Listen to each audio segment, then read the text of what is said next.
ஹல்லேலூயா. கூடி வந்த யாவருக்கும் இயேசுவின் நம்பிக்கை வாழ்த்துக்கள். ஹல்லேலூயா. ஆமென். எடுத்துக்கொள்ள வெளிப்படுத்தின விசேஷம் 22ஆம் அதிகாரம் அதனுடைய 10வது வசனம்.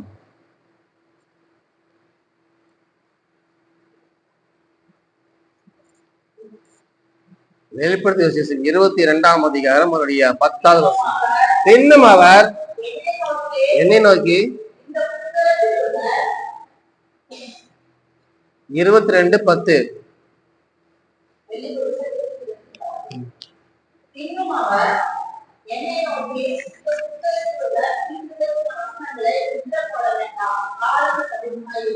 ஆமென். காலம் சமயமாய் இருக்கிறது. எதற்கு காலம் சமயமாய் இருக்கிறது? அவருடைய வருகை வெகு விரைவில் சீக்கிரமாக இருக்கிறது. ஹல்லேலூயா. அவர் வருகை சீக்கிரமா இருக்கிறபடினாலே காலம் சமயமாய் இருக்கிறது. அதற்குரிய அடையாளங்கள் பூமியிலே நடந்து கொண்டிருக்கிறது. ஹல்லேலூயா. தெரிந்து கொள்ளப்பட்டவர்கள் தேவதர்கள் என்ன அவனை கூட்டிக் கொண்டு ஆகுமலை கூட்டிக் கொண்டு சேர்ப்பார்கள். அதற்கு என்ன வேண்டும்? கூட்டி தெரிந்து கொள்ளப்பட்டவர்களுக்காக ரட்சிப்பின் வஸ்திரம் வேண்டும், பசுத்தாயினுடைய அபிஷேகத்துடைய வஸ்திரம் எடுத்துக்கொள்ள வேண்டும். இந்த ரெண்டுமே வஸ்திரம் இருந்தால் மட்டும்தான் நாம தெரிந்து கொள்ளப்பட்டவர்கள். ஹல்லேலூயா. ஆமென். அதை தொடர்ந்து நம்ம இந்த வாரத்துல பார்க்கலாம். எபேசியர் 5ஆம் அதிகாரம் 16வது வசனம். எபேசியர் 5ஆம் அதிகாரம் அதனுடைய 16வது வசனம்.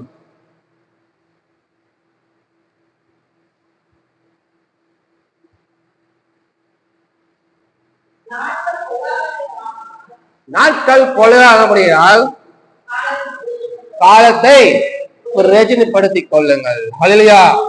பாருங்க, கடந்த வாரத்துல பார்த்தோம் எப்படி காலம் சமயமா இருக்கிறது. இந்த வாரத்துல நாட்கள் எப்படி இருக்குமா? பொல்லாதவர்களா இருக்கு. அப்படின்னாலே காலத்தை பிரயோஜனப்படுத்திக் கொள்ள வேண்டும். ஹல்லேலூயா. காலத்தை நீங்கள் பிரயோஜனப்படுத்திக் கொள்ள வேண்டும். நம்மளோட வாழ்க்கையில் நடக்கிற ஒவ்வொரு காரியங்களும் ஒவ்வொரு நாட்களும் எப்படி நடந்து போய் கொண்டிருக்கிறது. ஒவ்வொன்றும் பொல்லாதவர்களா இருக்கப்படுகிறதுனாலே நீங்கள் காலத்தை நீங்கள் பிரயோஜனப்படுத்திக் கொள்ளுங்கள். ஹல்லேலூயா. எபேசியர் 5ஆம் அதிகாரம் அதனுடைய 14வது வசனம்.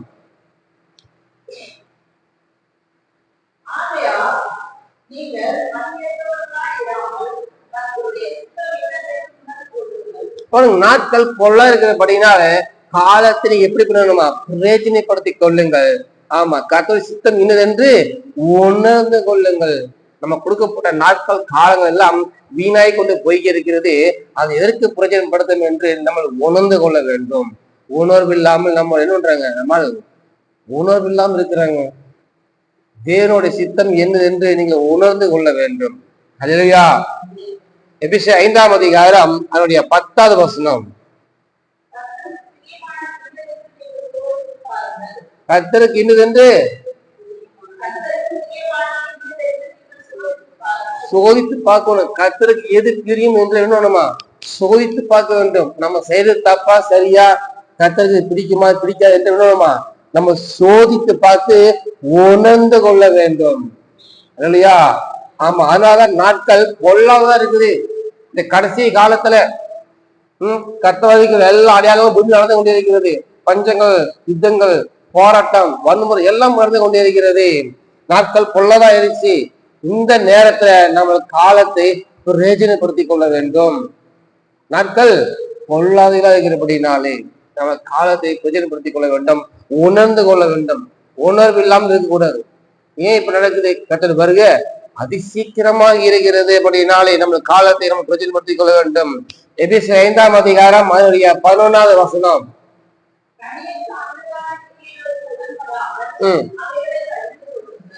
கர்த்தர் சித்தம் என்னென்று நம்ம உணர்ந்து கொள்ள வேண்டும். அடுத்தது கனியற்ற கீழே உடன்படாமலை கடிந்து கொள்ள வேண்டும். அப்ப எதெல்லாம் கனியற்ற அந்தகார கிரியைகள் என்று வேணுமா உணர்ந்து கொள்ள வேண்டும்.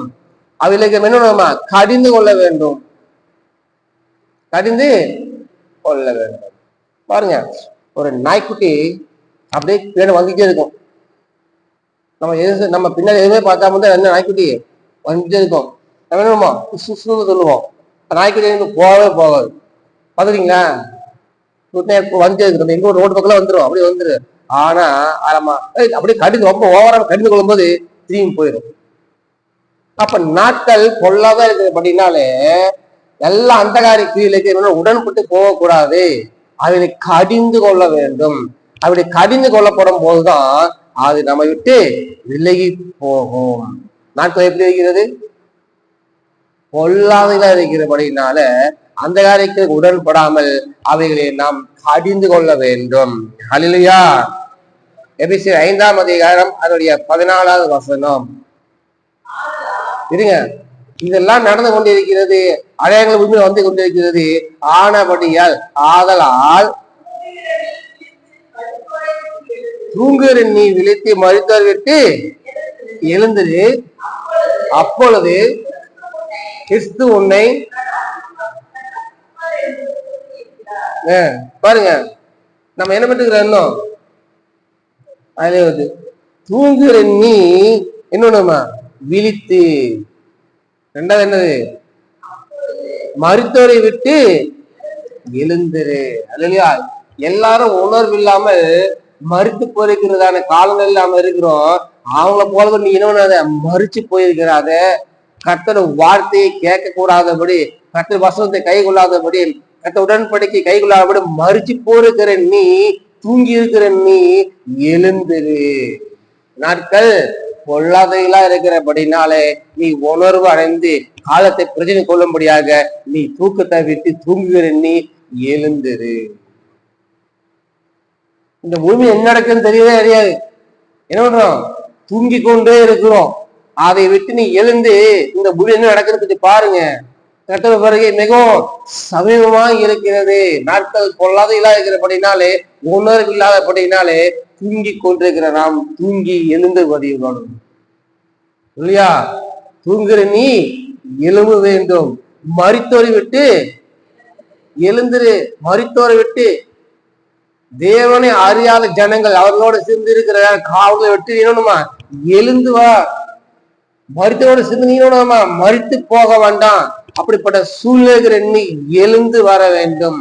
அப்படி எழுந்து வரும்போது படிங்க, இன்னொரு படிங்க. அப்போது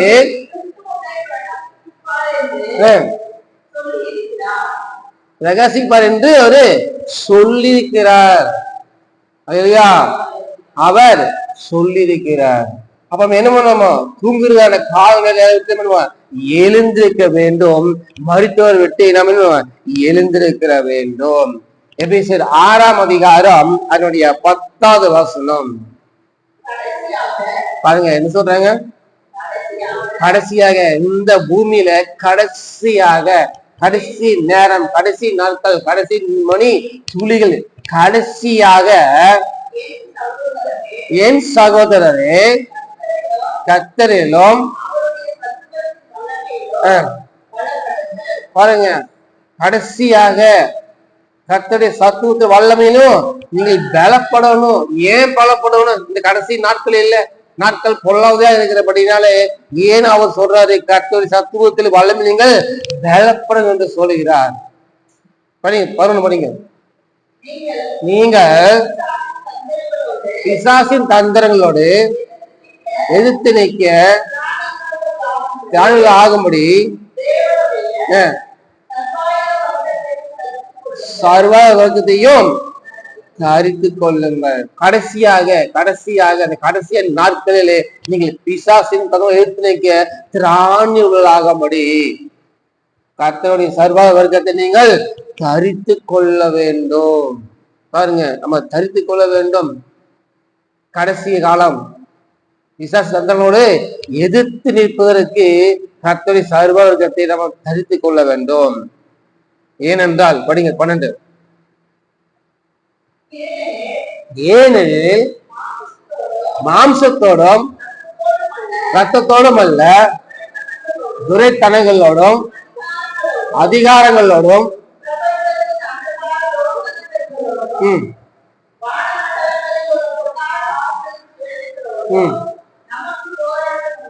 நமக்கு போராட்டம் உண்டு. உங்களுக்கு யாருங்க? எங்க வந்தாங்க நம்ம போராடுறதுக்கு? பக்கத்து வீடா, எதிர்த்து வீடா, சொந்தக்காரங்களா? திடீர்னு போராட்டம் எப்படி வருது? வான மண்டலத்தில் உள்ள பொல்லாத சேனைகளோட போராட்டம் நமக்கு உண்டுன்னு தான் போட்டிருக்குது. இவைகளை ஏத்து நிற்பதற்கு கர்த்தருடைய சத்துவம், கர்த்தருடைய வல்லமை நமக்கு தேவைப்படுகிறது.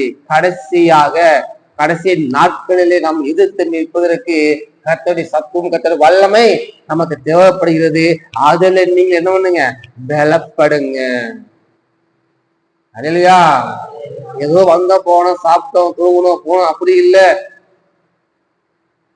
கண்ணுக்கு சின்ன இதுதான், கிருமிதான் கொரோனா வைரஸ். என்னாச்சு? உலகத்தையே கலக்கி போட்டுருச்சு. உலகத்தையே, ஆமா, சிறுசு, கண்ணுக்கு தெரியாத சின்ன ஒரு இது, கண்ணுக்கு தெரியாதது, கண்ணுக்கு தெரியாத நம்ம என்ன பண்ணிட்டு இருக்குது, கலங்கி கொண்டிருக்கிறது. இது ஆவி மண்டலங்களை போடுகிற பொல்லாத சிலைகளுக்கு கலக்கும். இவனை ஏற்றி நிற்பதற்கு நமக்கு என்ன வேணும்? போராயுதம் வேணும், சத்துவம் வேணும், கர்த்தருடைய வல்லமை வேணும். அதுல நின்னுமா பலப்படணும். இல்லையா? நமக்கு விரோதமா இருக்கிற ஒரு எதிரி, ஒரு மனுஷன், இல்ல யாரா இருந்தாலும் சரி, அவன் நம்ம கண்ணு போடுறது என்ன பண்ணுவோம்? அடிப்புமா, கண்டம் வந்து அடிப்போமா, போய் திட்டுவோமா, போய் இன்னும் ஊஞ்சிலே உழைக்குமான்னு சொல்லுவோமா? இதெல்லாம் சொல்லுவோம். ஆனா இது வான மண்டலங்களை போராடுகிறான பொல்லாத சேனைகள் நமக்கு விரோத போடுகிறான, நம்ம எப்படி போய் சண்டை போட முடியும்? அதுக்கு என்ன வேணும்? கர்த்தருடைய வல்லமை வேணும், கர்த்தருடைய சத்துவம் வேணும், கர்த்தருடைய போராட்டங்கள் வேணும். இல்லையா? கர்த்தருடைய போராட்டங்கள் வேணும். 13 மணிக்கு தொடர்ந்து 13. ஆகையால் பாருங்க, இத கடைசி நாட்கள், இந்த தீங்கு நாளிலே அவைகளை நீங்க எதிர்த்து நிற்கவும் சகலத்தின் சீர்படுத்துவர்களாயிருக்க திராணிகள் ஆகும்படிக்கு தேவனுடைய சர்வாத வர்க்கத்தையும் எடுத்துக்கொள்ளுங்கள். நமக்கு ஃபர்ஸ்ட் திராணி இருக்கு, நமக்கு எடுத்து போறதுக்கு நமக்கு திராணி இருக்கா? ஒரு ஜபத்துல சோத்திரம் பண்ணி எடுத்து திராணி இருக்கா? திராணி இல்லாதபடினால சர்வாத நம்ம எடுத்துக்கொள்ளுங்கள் என்று சொல்லப்படுகிறது. இல்லையா? நான் உனக்கு தரேன்னு சொல்றாரா, இந்த எடுத்துக்கொண்டு சொல்றாரா? எடுத்துக்கொள்ளும் சொல்றாரா? நான் உன்னை ஆசீர்வதிப்பேன்னு சொல்றாரு, நான் உனக்கு தருவேன்னு சொல்றாரு, இதெல்லாம் சேரன்னு சொல்றாரு, நான் உன்னை பெரிய ஜாதி ஆக்குவேன்னு சொல்றாரு, எல்லாவற்றையும் உனக்கு நான் செய்து முடிப்பேன்னு சொல்றாரு. ஆனா அந்த சர்வாத வர்க்கத்தை மொத்தம் எடுத்துக்கொள்ளவள் என்று சொல்லுகிறார். இல்லையா? இது யாரோட வேலை? நம்முடைய வேலை. நம்ம முதல் என்ன பண்ணணும்? எடுத்துக்கொள்ள வேண்டும். இல்லையா? நம்ம முதல் எடுத்துக்கொள்ளணும். நமக்கு என்னென்ன வெப்பன்ஸ் என்ன எல்லாமே இருக்கு, எல்லாமே இருக்கு. சர்வாத அர்த்தம், தேவனுடைய சர்வாத பக்கத்துல அநேக காரியங்கள் இருக்கிறது. அதை நீங்க எடுத்துக்கொள்ளுங்க. உங்களுக்கு திராணி கிடைக்கும், கர்த்தர் வல்லமை கிடைக்கும், கர்த்தர் சத்துவத்தை உங்களுக்கு கிடைக்கும். அதுல நீங்க பலப்படுங்க. கடைசி நாளே நீங்கள் என்ன நம்ம எதிர்த்து நிக்க, தீங்கு நாள் எதிர்த்து நிக்க உங்களுக்கு திராணி இல்லை. அதனால தேவனுடைய சர்வாத வர்க்கத்தை நீங்க என்னமா எடுத்துக்கொள்ள வேண்டும். நாம தான் இப்ப எடுக்கணும். இல்லையா? போரு போறவங்க எதுவும் எடுத்துக்கொள்ளாம போரு போக முடியுமா? வேட்டையாடுறவங்க அம்பு வில்லு எடுத்துப்பாங்க, சும்மா வேட்டையாட முடியுமா? போய் என்னணும் எடுத்து போகும்போது ஆயுதங்கள் எடுத்துக்கொண்டு போக வேண்டும். இல்லையா? ஆனால் சாத்தான் இந்த ஆயுதத்தை நீ எடுத்துக்கொள்ளாதபடிக்கு உங்களை என்னென்னமா பலவீனமாக போட்டுக் கொள்ளுகிறான். உங்களை பலவீனத்திலே போட்டுக்கொண்டு தேவனுடைய சர்வ வர்க்கத்தை எடுத்துக்கொள்ளாதபடி அவன் உங்களை உணர்வுள்ள ஆகாதபடி அவன் ஆக்குகிறான். நமக்கு எதுக்குங்க சண்டை? நமக்கு எதுக்குங்க வம்பு? சொல்றோம்ல, நாம எதுக்குங்க நம்ம பேசாம போறோம், பேசாம வரோம். அது அங்க அப்படி இருக்கணும். மனுஷன்ட்ட சண்டை போடாம, வாய் கொடுக்காம பேசாம போய் பேசாம வரணும். ஆனா சாத்தான் என்ன கூடாது, பேசாம வரக்கூடாது. இல்லையா? நம்ம என்ன கொடுத்துக்கிறாரு? கட்ட சர்வாத வர்க்கத்தை கொடுத்திருக்கிறார், ஆயத்தை கொடுத்து அந்த ஆயத்தை பயன்படுத்தி அவனை தாக்க வேண்டும். இல்லையா? நமக்கு ஒரு போராட்டம் உண்டு. அது மாம்சத்தோடு அர்த்தத்தோடும் இல்ல. மாம்சத்தோடு நமக்கு போராட்டம் இல்ல. கணவன் மனைவிக்கு போராட்டம் இல்ல, பிள்ளைகளுக்கு பெற்றோர்களுக்கு போராட்டம் இல்ல, சொந்தக்கார பந்தக்காரருக்கு போராட்டம் இல்ல. வானமன்ற கொள்ளாத சேனைகள், துரைத்தனைகள், அந்தகார லோகங்களோடு நமக்கு நித்தமும் போராட்டம் உண்டு. அவைகளை மேற்கொள்ள நமக்கு திராணி வேண்டும் என்றால் கர்த்தருடைய சர்வாத வர்க்கத்தை நம்ம எடுத்துக்கொள்ள வேண்டும். இல்லையா? இங்கே 6 விதமான சர்வாத வர்க்கங்கள் இருக்கிறது. மீண்டுமாக அடுத்த வாரத்துல ஒவ்வொரு ஆயுதம் நம்ம எப்படி எடுக்க வேண்டும், இந்த ஆயுதத்தை எப்படி நம்ம பயன்படுத்த வேண்டும், எந்த ஆயுதத்தை நம்ம எடுத்தால் நம்ம வேலை நமக்கு கிடைக்கும் என்று நம்ம பார்க்க போறோம். இல்லையா? சொல்லுங்க. நம்ம தீங்கினால் எதிர்த்து நிற்க திராணி இல்லாதபடி ரொம்ப பலமும் நோஞ்சாமா இருந்து எல்லாம் போகணுமா, இல்ல எதிர்த்து நிற்க திராணி உள்ளாகும்படி தேவனோட சர்வத்தை எடுத்துக்கொள்ள வேண்டுமா? தேவ சர்வாதத்தை எடுத்துக்கொள்ள வேண்டும். அல்லையா? ஒண்ணுல ஒரு நாய் கடிக்க வருது, என்ன ஆயிட்டு இருக்கிறீங்க உடனே? இதெல்லாம் இருக்கு தெரியுது. கல்லு, அந்த கல் எங்க உங்களுக்கு தெரியும்? திடீர்னு கல் எடுக்கிறீங்க, திடீர்னு எப்படி கல் எடுக்கிறீங்க? யோசனை உங்களுக்கு வருது. நாய் கடிக்க வரும், நீ கல்லு உங்களுக்கு தெரியுமா? நாய் வந்து திடீர்னு கல் கடிக்க வருது, உங்க கையில ஒண்ணுமே இல்லை, ஆனா எங்க என்ன தேடுறீங்க? உடனே கல் இருக்குது, கீழே இருக்குது இல்ல, பாத்தீங்களா? உங்க என்ன தெரியுது? கீழே குஞ்சா கல் இருக்குது தெரியுது, அப்ப எடுக்கணும் தெரியுது. அடிக்கிறீங்க இல்லையா? சும்மா எடுக்கிறீங்க இல்ல, அடிக்கிற அப்புறம் கூட பேசுறேன். இப்படியும் கல் எடுக்கிறீங்க, எடுக்கிறீங்களா? கௌரி கல் எடுக்கிறீங்களா? அதேதான். உங்களை இழுத்து சாத்தோட கிரியில அழிக்க முடியாத வரும்போது நீங்கள் கல் எடுத்து போற தேவனுடைய ஆழத்தை நீங்கள் எடுக்க வேண்டும். இல்லையா? இல்லையா? அப்படி நீங்க ஆயத்தை எடுக்கும் போது அது உங்களை என்ன பண்ணுமா? ஒன்று பண்ண முடியாது. நீங்கள் தாக்க முடியும், உங்களை பாதுகாத்துக் கொள்ள முடியும். உங்களுக்கு கேடகமாக அந்த ஆயுதம் இருக்கும், அது பட்டயமாக ஆயுதம் இருக்கும், தலைச்சீராவாக உங்களுக்கு ஆயுதமாக அது இருக்கும், உச்ச உள்ளங்கால் வரை மூடப்பட்ட கவசமாக அந்த ஆயுதம் இருக்கும். இல்லையா? ஆமா, சாத்தான் ஒரு நாய் தான். இல்லையா? பாருங்க, கோலியாத்து தாவிது கேட்கிறான், என்னடா கல் எடுத்து வந்திருக்கிற, நான் நாயா? ஆமா, நீ நாயே தான் அப்படிங்கிறான். சாத்தான் ஒரு நாய், அவன் அடிக்கிறதுக்கு எங்க வேணா கல் தூக்கலாம். இல்லையா? கர்த்தருடைய வசனம் இருந்ததுன்னா அவனுக்கு எந்த நிமிஷத்துல அவனு கல்லால அடிக்கலாம். இல்லையா? இந்த 6 விதமான சர்வாத வர்க்கத்தை அவன் எப்படி எடுத்துக்கொள்ளப்பட வேண்டும், இதையெல்லாம் எங்கே நம்ம பயன்படுத்த வேண்டும் என்று கடந்த அடுத்த வாரம் பார்க்கலாம். எல்லாம் நினைக்கலாம்.